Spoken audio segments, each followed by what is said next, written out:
आज हम केदारनाथ मंदिर की इतिहास के बारे में जानेंगे। इससे पहले आप हमारे चैनल को सब्सक्राइब कर दो, हमारी वीडियो को लाइक शेयर कमेंट भी जरूरी करें। केदारनाथ मंदिर भारत के उत्तराखंड राज्य के रुद्रप्रयाग जिले में स्थित हिंदुओं का प्रसिद्ध मंदिर है। उत्तराखंड में हिमालय पर्वत की गोद में केदारनाथ मंदिर 12 ज्योतिर्लिंग में सम्मिलित होने के साथ 4 धाम और 5 केदार में से भी एक है। यहाँ की प्रतिकूल जलवायु के कारण यह मंदिर अप्रैल से नवंबर माह के मध्य ही दर्शन के लिए खुलता है। पत्थरों से बने कत्यूरी शैली से बने इस मंदिर के बारे में कहा जाता है कि इसका निर्माण पांडवों के पौत्र महाराजा जन्मेजय ने कराया था। यहाँ स्थित स्वयंभू शिवलिंग अति प्राचीन है। आदि शंकराचार्य ने इस मंदिर का जीर्णोद्धार करवाया। जून 2013 के दौरान भारत के उत्तराखंड और हिमाचल प्रदेश राज्यों में अचानक आए बाढ़ और भूस्खलन के कारण केदारनाथ सबसे अधिक प्रभावित क्षेत्र रहा। मंदिर के आसपास की मकानें बह गई। इस ऐतिहासिक मंदिर का मुख्य हिस्सा एवं सदियों पुराना गुंबद सुरक्षित रहे, लेकिन मंदिर का प्रवेश द्वार और उसके आसपास का क्षेत्र पूरी तरह तबाह हो गया। केदारनाथ मंदिर एक अनसुलझी पहेली है। केदारनाथ मंदिर का निर्माण किसने करवाया था, इसके बारे में बहुत कुछ कहा जाता है। पांडवों से लेकर आदि शंकराचार्य तक। आज का विज्ञान बताता है कि केदारनाथ मंदिर शायद 8वीं शताब्दी में बना था। यदि अपना भी कहते हैं तो भी यह मंदिर कम से कम 1200 वर्षों से अस्तित्व में है। केदारनाथ की भूमि 21वीं सदी में भी बहुत प्रतिकूल है। एक तरफ 22,000 फीट ऊंची केदारनाथ पहाड़ी, दूसरी तरफ 21,600 फीट ऊंची कराचकुंड और तीसरी तरफ 22,700 फीट ऊंचा भरतकुंड है। इन 3 पर्वतों से होकर बहने वाली 5 नदियां हैं मंदाकिनी, मधुगंगा, चिरगंगा, सरस्वती और स्वरंदरी। इनमें से कुछ इस पुराण में लिखे गए हैं। यह क्षेत्र मंदाकिनी नदी का एकमात्र जल संग्रहण क्षेत्र है।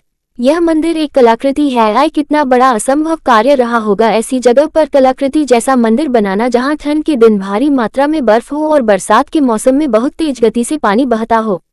आज भी आप गाड़ी से उस स्थान तक नहीं जा सकते। फिर इस मंदिर को ऐसी जगह क्यों बनाया गया? ऐसी प्रतिकूल परिस्थितियों में 1200 साल से भी पहले ऐसा अप्रतिम मंदिर कैसे बन सकता है? 1200 साल बाद भी जहां उस क्षेत्र में सब कुछ हेलीकॉप्टर से ले जाया जाता है, जेसीबी के बिना आज भी वहां एक भी ढांचा खड़ा नहीं होता है। यह मंदिर वहीं खड़ा है और न सिर्फ खड़ा है बल्कि बहुत मजबूत है।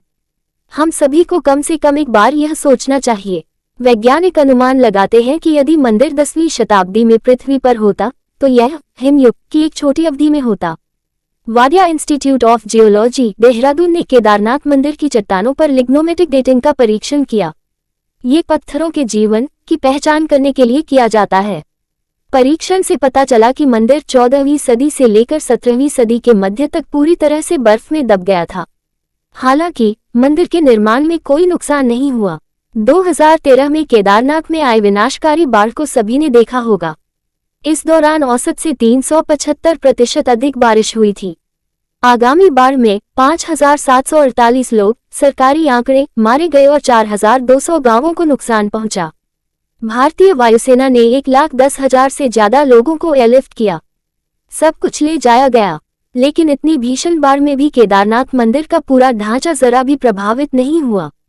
भारतीय पुरातत्व सोसाइटी के अनुसार बाढ़ के बाद भी मंदिर के पूरे ढांचे के ऑडिट में 99% मंदिर पूरी तरह सुरक्षित है। कि बाढ़ और इसकी वर्तमान स्थिति के दौरान निर्माण को कितना नुकसान हुआ था, इसका अध्ययन करने के लिए IIT मद्रास ने मंदिर पर NDT परीक्षण किया। साथ ही कहा कि मंदिर पूरी तरह से सुरक्षित और मजबूत है। यदि मंदिर 2 अलग अलग संस्थानों द्वारा आयोजित एक बहुत ही वैज्ञानिक परीक्षण में उत्तीर्ण नहीं होता है, तो आज के समीक्षक आपको सबसे अच्छा क्या कहता? मंदिर के अक्षुआ खड़े रहने के पीछे जिस दिशा में इस मंदिर का निर्माण किया गया है, व जिस स्थान का चयन किया गया है, यही प्रमुख कारण है। दूसरी बात यह है कि इसमें प्रयोग किया गया पत्थर बहुत सख्त और टिकाऊ होता है। खास बात यह है कि इस मंदिर के निर्माण के लिए प्रयोग किया गया पत्थर वहां उपलब्ध नहीं है। तो जरा सोचिए कि उस पत्थर को वहां कैसे ले जाया जा सकता था। उस समय इतने बड़े पत्थर को ढोने के लिए इतने उपकरण भी उपलब्ध नहीं थे। इस पत्थर की विशेषता यह है कि 400 साल तक बर्फ के नीचे रहने के बाद भी इसके गुणों में कोई अंतर नहीं है। आज विज्ञान कहता है कि मंदिर के निर्माण में जिस पत्थर और संरचना का इस्तेमाल किया गया है तथा जिस दिशा में बना है, उसी की वजह से यह मंदिर इस बाढ़ में बच पाया।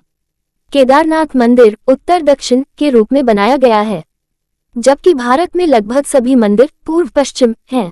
विशेषज्ञों के अनुसार यदि मंदिर पूर्व पश्चिम होता तो पहले ही नष्ट हो चुका होता। या कम से कम 2013 की बाढ़ में तबाह हो जाता। लेकिन इस दिशा की वजह से केदारनाथ मंदिर बच गया है। इसलिए मंदिर ने प्रकृति के चक्र में ही अपनी ताकत बनाए रखी है। मंदिर के इन मजबूत पत्थरों को बिना किसी सीमेंट के ऐशलक तरीके से एक साथ चिपका दिया गया है। इसलिए पत्थर के जोड़ पर तापमान परिवर्तन के किसी भी प्रभाव के बिना मंदिर की ताकत अभेद्य है।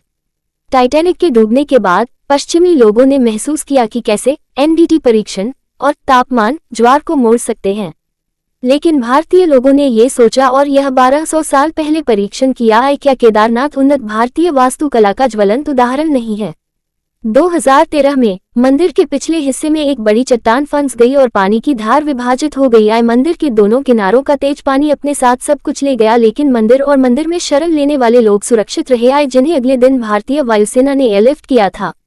सवाल यह नहीं है कि आस्था पर विश्वास किया जाए या नहीं, लेकिन इसमें कोई संदेह नहीं है कि मंदिर के निर्माण के लिए स्थल, उसकी दिशा, वही निर्माण सामग्री और यहाँ तक कि प्रकृति को भी ध्यान से विचार किया गया था, जो 1200 वर्षों तक अपनी संस्कृति और ताकत को बनाए रखेगा।